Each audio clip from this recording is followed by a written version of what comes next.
सात्संगतजी प्रेमाने बोलूया. धन निरंकारजी. सात्संगतजी भक्ती कशी असावी यावरती चिंतन करत असताना भक्त प्रल्हादाचं उदाहरण आठवलं.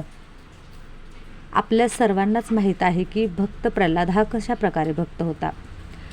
खूप वर्षापूर्वी हिरण्यकशिपू नावाचा एक पराक्रमी पण अहंकारी राक्षस राज होता.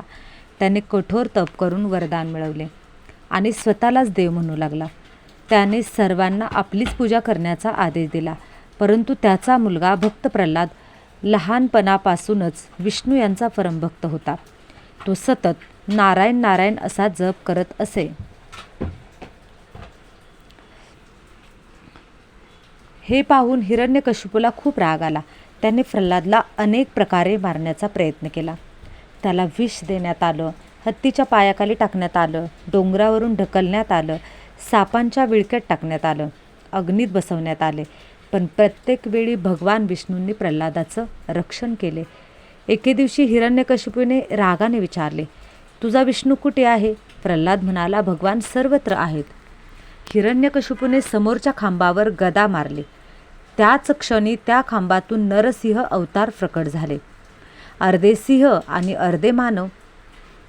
संध्याकाळच्या वेळी घराच्या उंबरठ्यावर आपल्या मांडीवर बसवून नरसिंहाने हिरण्यकशिपूचा वध केला. त्यामुळे त्याला मिळालेल्या वरदानाचा भंगही झाला नाही.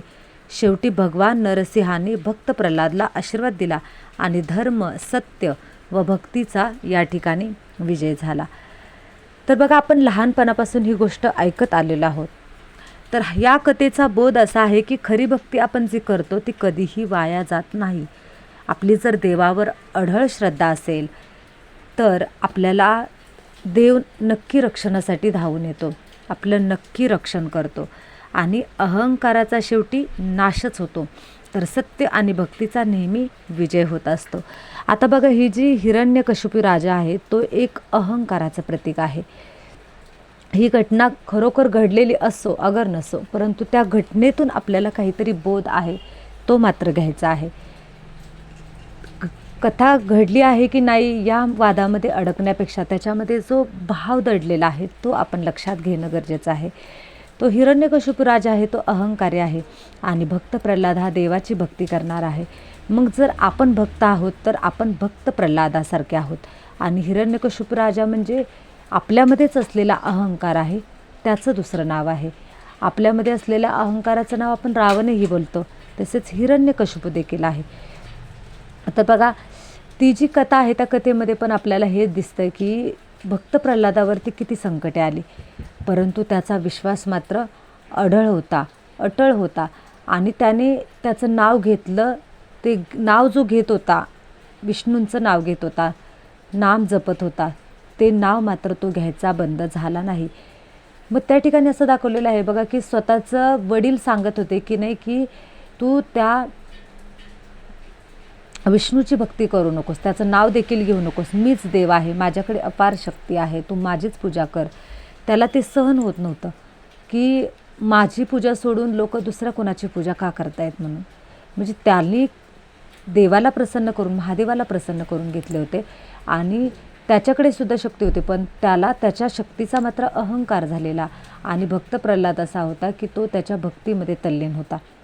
त्याला किती मोठ्या शिक्षा झाल्या, परंतु त्या सगळ्या शिक्षा त्याला जेव्हा होत होत्या तेव्हा त्याच्यातून तो सहज उतरत जात होता. आणि हे फक्त कथेपुरते मर्यादित नाही आहे, तर आपल्यासुद्धा रिअल लाईफमध्ये आपण ह्या भक्तीचा अनुभव घेऊ शकतो. आपल्याला सुद्धा खूप सारे अनुभव येतात. क्षणोक्षणी प्रभू परमात्मा आपलं रक्षण करत असतो, पण ते आपल्याला कळत नाही. आपली त्याच्यावर जर श्रद्धा असेल आणि त्या श्रद्धेमध्ये शंकाच नसेल तर आपलं तो रक्षण प्रत्येक वेळी करतो. फक्त आपला विश्वास किती आहे याच्यावरती भक्तीचा संपूर्ण खेळ आहे. कारण भक्तीचं मर्म कशात आहे, भक्तीचा श्वास कशामध्ये आहे, तर विश्वासामध्ये आहे. परमेश्वरावरती आपण विश्वास हा ठेवायलाच हवा, कारण तोच एक असा आहे की तो आपल्याला कधीच धोका देऊ शकत नाही.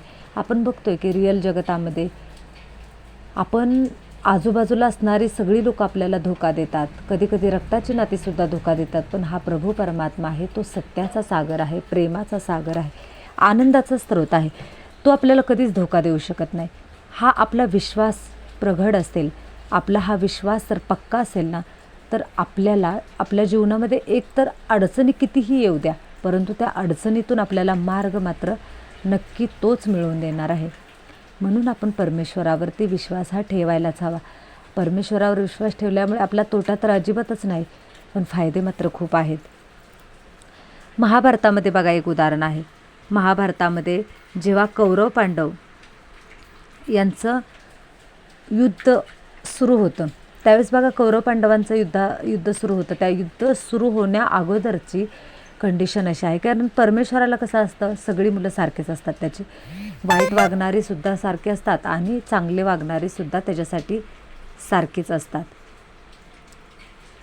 परंतु आपण पाहिलेलं आहे त्याच्यामध्ये की जेव्हा श्रीकृष्ण परमात्मा जेव्हा कौरवांना सुद्धा समजावून सांगतात की बाबा हे युद्ध नको व्हायला, त्यांनाही वाटत असतं की हे युद्ध नको व्हायला, त्याच्यामुळे खूप हानी होणार आहे. म्हणून ते कौरवांना सुद्धा समजावायला जातात की पांडवांचे जे मुलं आहेत त्यांच्या वाटणीची जे राज्य आहे ते त्यांना देऊन टाका आणि तुमच्या वाटणीचे तुम्ही घेऊन टाका. परंतु कौरवांनी काय केलं होतं, तर पांडवांवरती अन्याय केलेला, त्यांना वनवासाला पाठवलं. म्हणजे काय म्हणतात आपण त्याला म्हणतो की चपळाईनं आपण त्यांनी काय केलं होतं, एक चापनुस्ती केली होती. त्याच्यातून त्यांनी काय केलं, तर पांडवांना त्यांनी वनवासाला पाठवलं.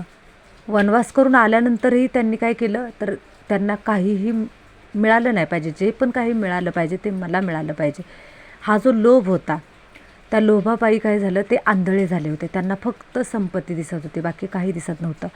आणि बघा असं पण होतं आपलं रिअल लाईफमध्ये पण बघा, जेव्हा आपण आपल्या मनामध्ये लोभ निर्माण झालेला असतो, म्हणजे हा लोभ हा एक विकार आहे.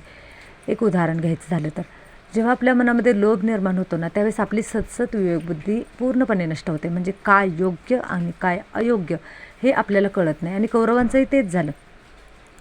आणि पांडवांचं मात्र काय झालं, पांडव जेव्हा वनवासाला गेले होते त्यावेळेस त्यांनी खूप सारी स्वतःला तयार केलं होतं. म्हणजे तपसाधना केली होती, ध्यान केलं होतं, त्यांनी स्वतःला आध्यात्मिकरित्या खूप छान तयार केलं होतं आणि त्यामुळे ते शांत झाले होते मनाने. आणि कौरव मात्र संतप्त, त्यांच्यामध्ये विकार एवढे म्हणजे ठाचून भरले होते की त्यांना काहीच कळत नव्हतं, योग्य काय आहे अयोग्य काय आहे. एक दिवस असा उगवला होता त्यांच्या आयुष्यामध्ये, ज्यावेळेस श्रीकृष्ण परमात्मा त्यांच्या जवळ गेले. कौरवांनाही जवळ केलं होतं आणि पांडवांनाही जवळ केलं होतं. आणि आता पांडवांच्यातून मुख्य होता दुर्योधन आणि कौरवांच्यातून मुख्य होता दुर्योधन आणि पांडवांच्यातून मुख्य होता युधिष्ठिर. सगळ्यात मोठे होते ते आले होते. आणि ते श्रीकृष्ण परमात्मा झोपले होते. आणि आता झोपलेले असताना काय झालं, तर कौरवांचा जो मुख्य होता दुर्योधन होता. दुर्योधनाला असं वाटलं की आपण श्रीकृष्ण परमात्म्याच्या डोक्याजवळ बसावं, डोक्याच्या जवळ बसावं. आणि म्हणजे काय होईल, ज्यावेळेस श्रीकृष्ण परमात्मा उठतील तेव्हा त्यांना मीच दिसलं पाहिजे. आणि पांडवांचं कसं असतं, पांडवांचा नम्र स्वभाव असतो, तर त्यांना असं वाटले का नाही की आपण श्रीकृष्ण परमात्म्यांच्या पायाजवळ बसावं, म्हणजे आपल्याला ते उठले की नमस्कार करता येईल आणि आपल्याला असं अहंकाराने आपण त्यांच्या पुढे जाणार नाही, तर नम्रतेने जाऊ असं वाटलं. म्हणून युधिष्ठिर पायाजवळ बसलेला आणि दुर्योधन जो आहे, दुर्योधन कुठे बसलेला, तर तो त्यांच्या डोक्याच्या जवळ बसलेला. ज्यावेळेस श्रीकृष्ण परमात्मा उठले त्यावेळेस त्यांना सर्वप्रथम पांडवांचा मुख्य युधिष्ठिर दिसला. आता जेव्हा युधिष्ठिर दिसला ते नंतरनं दोघांचंही काय सुरू झालं, दोघंही म्हटले की आम्हाला तुमच्याशी काहीतरी बोलायचं आहे. पण दुर्योधन काय म्हटला, दुर्योधन म्हटला की अगोदर मी बोलणार, कारण मी अगोदर आलेलो आहे. परंतु युधिष्ठिर मात्र शांत होता, संयमी होता आणि त्याला त्याच्या कर्मावरती विश्वास होता. तो शांत बसला. ठीक आहे म्हटला की तुम्ही बोला, काही हरकत नाही. दुर्योधनाला म्हटलं की आता तुम्ही बोलू शकता.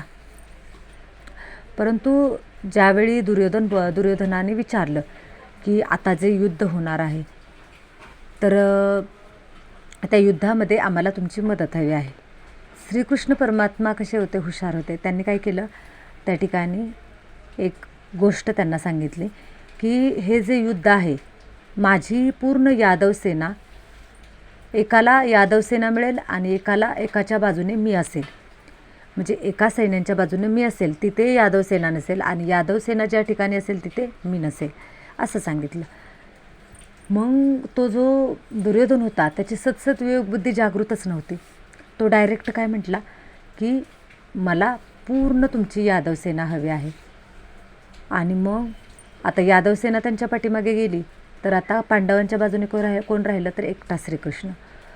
आणि त्याला तेही कळत नव्हतं दुर्योधनाला की आता श्रीकृष्ण साक्षात प्रभू परमात्मा पांडवांच्या बाजूने गेला, त्यांचा पराजय होईलच कसा हे त्याच्या डोक्यात नाही आलं. त्याच्या डोक्यात एकच की एवढी मोठी सेना मला मिळाली, श्रीकृष्ण परमात्म्याने मला एवढी मोठी सेना दिली म्हणजे आता विजय मात्र माझाच होणार. त्याच्याकडे एवढे तुटपुंजे सैन्य आणि माझ्याकडे एवढे महाबलाढ्य सैन्य. तो काय करत राहिला, स्वतःला वेगवेगळे जे सैन्य आहे चांगले बलाढ्य सैन्य होते.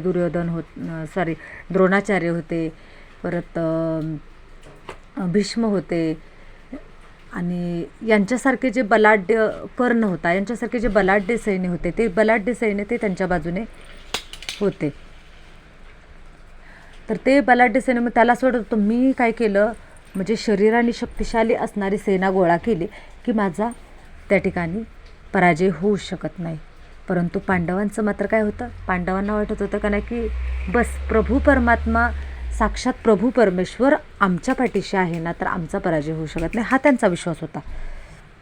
आणि मग त्या विश्वासावरच पांडवांनी काय केलं, त्या पुढच्या युद्धाची तयारी केली. आणि आपण पाहिलेलंच आहे की कौरव पांडवांचं जेव्हा युद्ध झालं त्यावेळेस त्या युद्धामध्ये त्या ठिकाणी कौरवांचा पराजय झाला आणि पांडवांचा विजय झाला. तर ही जे आपण महाभारतामध्ये म्हणा किंवा रामायणामध्ये म्हणा जिथे पण आपण काही गोष्टी ऐकत असतो त्या गोष्टीतून बोध घ्यायचा आहे आपल्याला.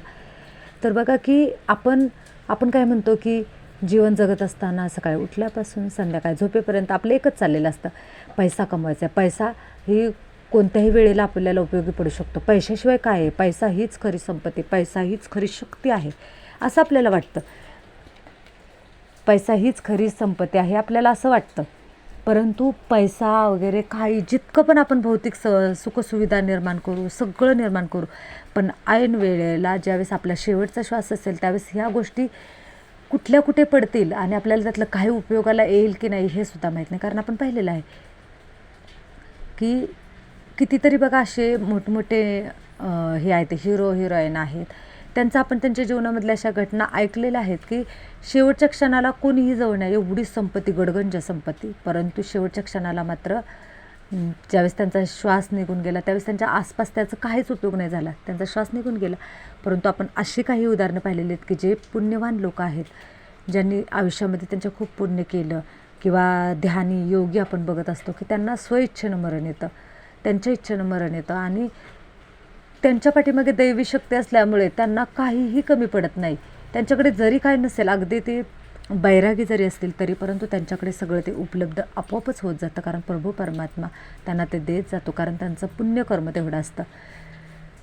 सगळ्यात महत्त्वाची गोष्ट याच्यामध्ये ही आहे की आपण आपली मन हे शुद्ध केलं पाहिजे, मन हे क्लीन केलं पाहिजे. आणि जर आपलं मन शुद्ध असेल ना तरच प्रभू परमात्मा त्याच्यावरती राजा असतो, प्रभू परमात्मा त्याच्यासोबत असतो आणि प्रभू परमात्मा त्याच्यावर खुश असतो. असं नाही की भक्ती करतोय सकाळी उठल्यापासून संध्याकाळी झोपेपर्यंत देवाचं नावच घेतोय, नामजप त्याचं चालूच आहे, परंतु पापकर्म मात्र त्याची काही थांबत नाहीत. का थांबत नाही, कारण मनपरिवर्तनच नाही आहे. तर सर्वात महत्त्वाचं आपलं मनपरिवर्तन असणं गरजेचं आहे. मन हे शुद्ध असलं पाहिजे, मनामध्ये कोणत्याही प्रकारचं कपट नसलं पाहिजे, आतून बाहेरून हे मन स्वच्छ असले पाहिजे. आणि स्वच्छ मनच प्रभू परमात्म्याला आवडतं, स्वच्छ मनच हे प्रभू परमात्मा त्याला खेचून घेतो आणि प्रभू परमात्म्याची आणि आपली फ्रिक्वेन्सी तेव्हाच मॅच होते. आणि मग आपण त्याला हाक मारली की तो आपल्या हाकेला धावून येतो. हे घडतं सगळं, पण ते कधी घडतं तर आपला त्याच्यावरती विश्वास देखील तितकाच असणं गरजेचं आहे. तर आजचे आपण हा जो व्हिडिओ बघितला ना त्या व्हिडिओमध्ये एकच गोष्ट ध्यानात घ्यायची आहे की विश्वास हा प्रभू परमात्म्यावरती पूर्णपणे ठेवायचा आहे. आणि दुसरी गोष्ट आपण काय पाहिली तर मन हे आपलं जोपर्यंत शुद्ध होत नाही तोपर्यंत प्रभू परमात्मा आपल्यावर प्रसन्न होऊ शकत नाही. या दोनच गोष्टींचा चिंतन आपण जरूर सगळ्यांनी करायचं आहे. तर हा व्हिडिओ आपण इथेच थांबूयात. धन निरंकारची.